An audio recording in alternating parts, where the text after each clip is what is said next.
LATAM is one of the largest multinational airlines on Earth, and one of the most complex as well.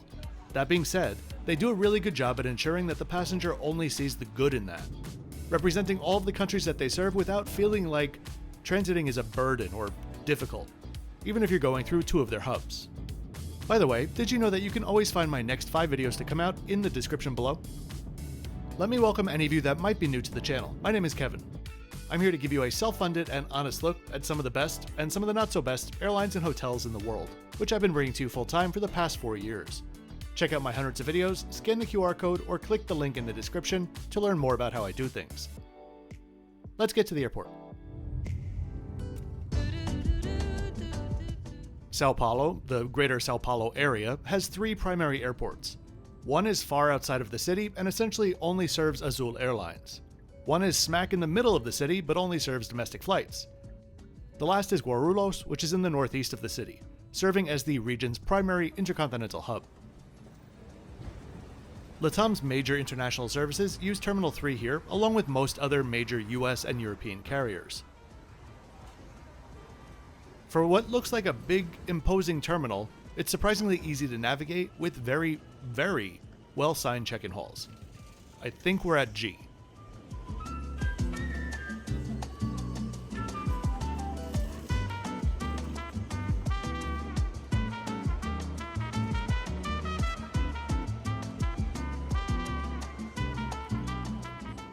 Go inside and turn right to find the LATAM counters with the premium line at the very end.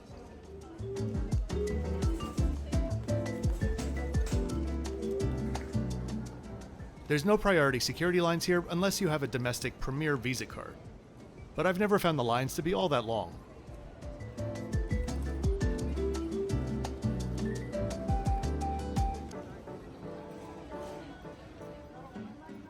Once through, you'll of course be spit out into the duty-free area, leading you straight to here. And yes, the answer is yes. The answer is always yes, I do.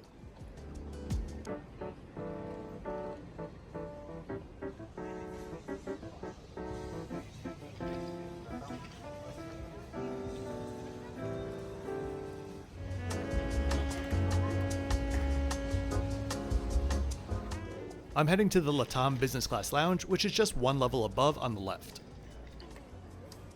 The lounge is one of my favorites on the continent. In general, I think LATAM does very well with them. While there's a distinct lack of dedicated working spaces, it does everything else really nicely with a consistently diverse spread of food, both hot and cold, on offer. When I say LATAM, I'm actually speaking about 2 different things. More than 2 if you really want to get into it, which we won't. LATAM as the airline group, as well as LATAM Chile, who are actually operating my 2 flights today. LAN Chile began operations from Santiago in 1932, dropping the national identity as they began to spread their wings in the early 2000s, simply becoming LAN. On the other side of the continent, here to be exact, we had TAM, which around the same time was the largest airline in Brazil and in Latin America in general. Around 2010, the 2 airlines announced that LAN would take over TAM and merge their operations. Kind of. The merger was finalized in 2012 and the brands operated separately until 2016, when the LATAM brand was unveiled. A branding which has always been ridiculed for being bland, but I've always actually really liked.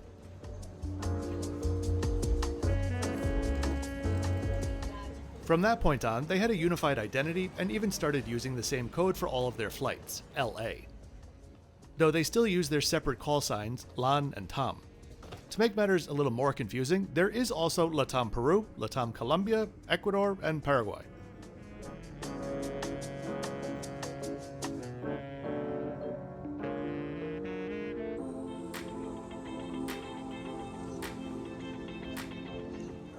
If you're enjoying the video and would like to support the channel, there are many ways that you can do so. A quick like on the video and subscribe helps videos with the algorithm. You could join my YouTube channel memberships to get early access to some videos and access to all of my community posts. Or you could check out my Patreon, where I post the most and can help you out with any travel-related questions. Whatever you do, thanks for doing it.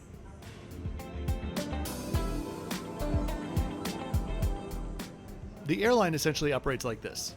Imagine if all 4 or 5 or how many Air Asia airlines there are operated under the same code, but segregated crews to operate their flights within their respective countries.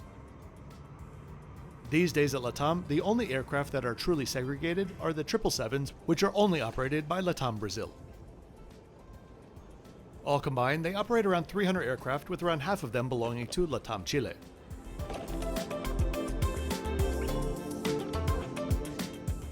Here's our aircraft for the first of 2 flights to bring me up to New York.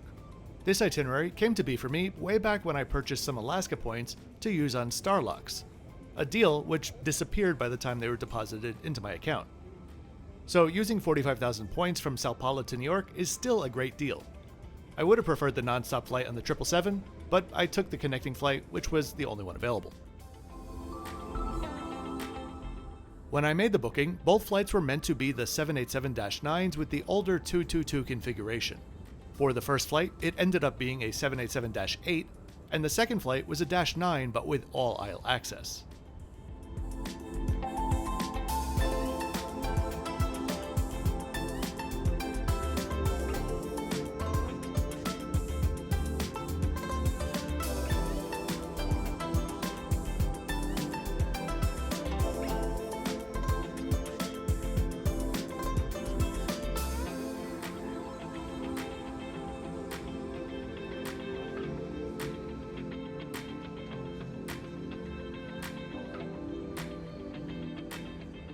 Guarulhos has a tendency to begin boarding really early and then just have you hang out on the jet bridge for a while, but luckily today was a very smooth and orderly process.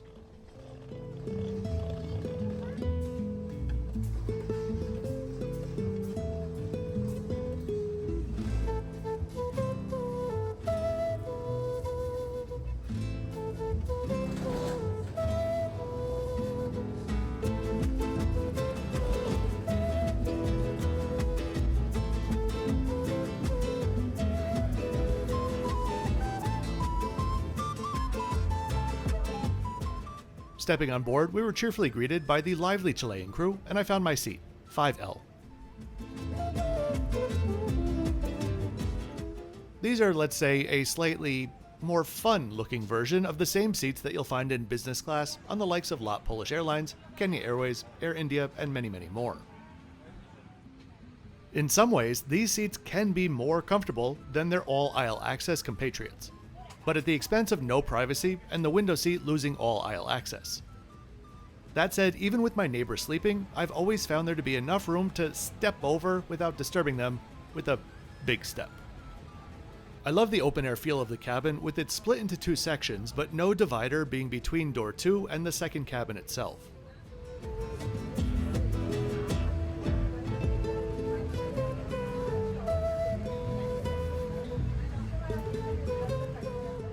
The seat has my favorite style of headrest, which I can only rarely talk about since many don't offer it.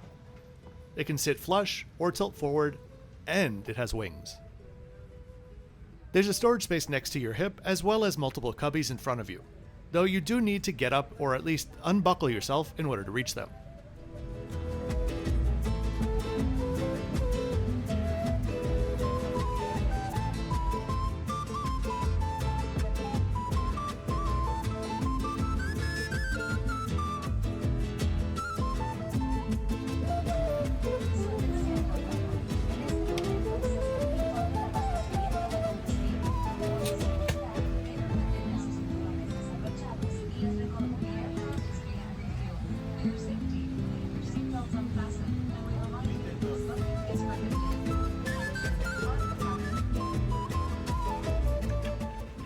Bottles of water were at each seat in lieu of a pre-departure drink, and menus were passed out.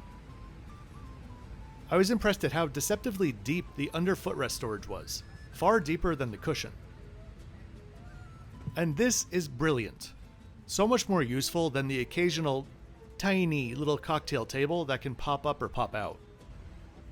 We closed up and the safety video began as we pushed back, with some very odd lighting as the sun was beginning to set.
The leg rests at your seat are great. They fold up as well as extend forward.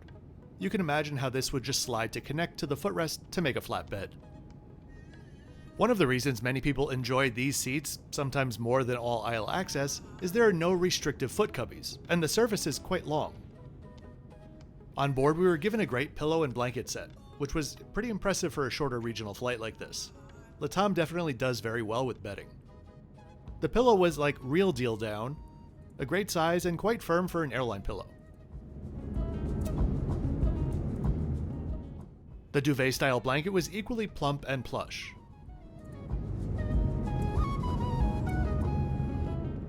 Lunch service began fairly efficiently, and orders were taken just after takeoff. Unfortunately, there were only 2 choices on offer, and the beef, which I was looking for, sold out as my neighbor ordered it. This is the risk that you take by booking a seat in the last row.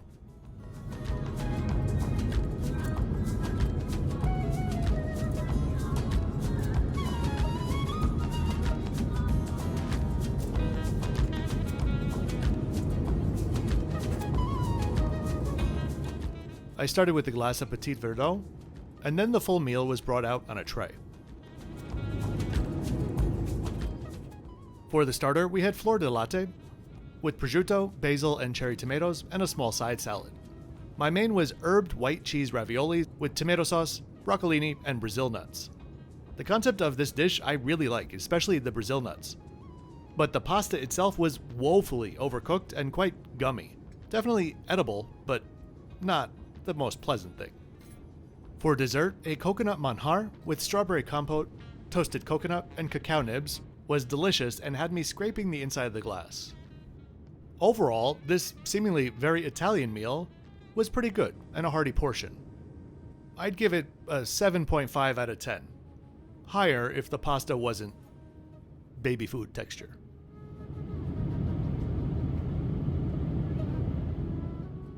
After dinner, we had a bit of bad news from the cockpit as the sun was setting. There were some extreme winds over the Andes near the points that they usually cross them, and so we needed to fly due east to the Pacific coast, practically, before making a turn and heading south to Santiago, adding an extra hour to the trip. Considering I had less than a 2-hour layover, I was a little bit on edge.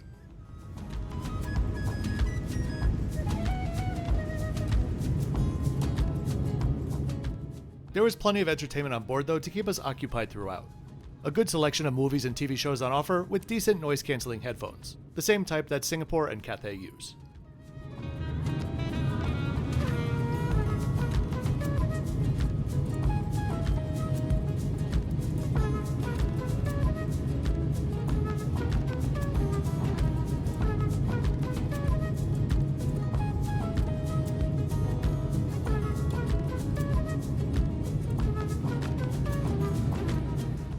A nice surprise for a regional flight was a small, nicely designed amenity kit with all of the essentials that you could possibly need.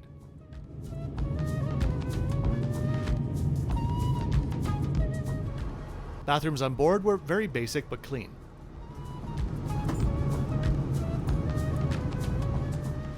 The crew in general was simply cheerful and helpful, especially with guests that didn't speak Spanish or Portuguese or English. They were very good at getting it out of them. But for the flight length, I thought they were great and efficient enough with the service.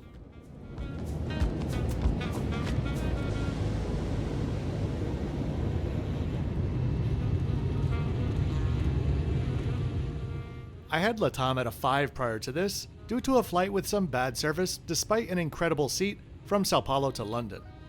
But today, I think I can move them comfortably up to a 6 for a comfortable and tasty flight.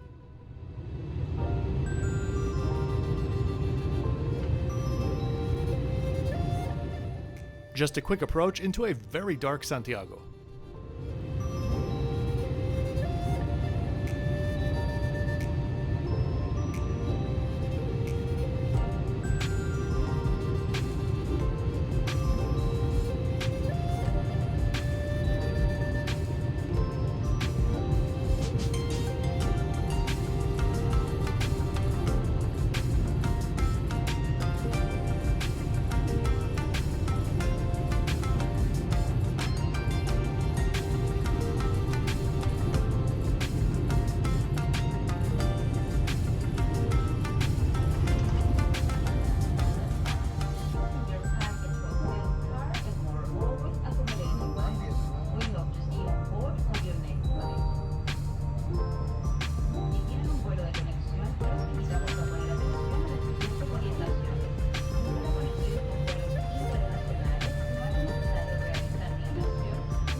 So I really do hope that you enjoyed this flight with me today. If you did, please be sure to click that like button and subscribe with notifications on so you don't miss out on my weekly flight and hotel reviews. I'll see you next time on my flight to JFK.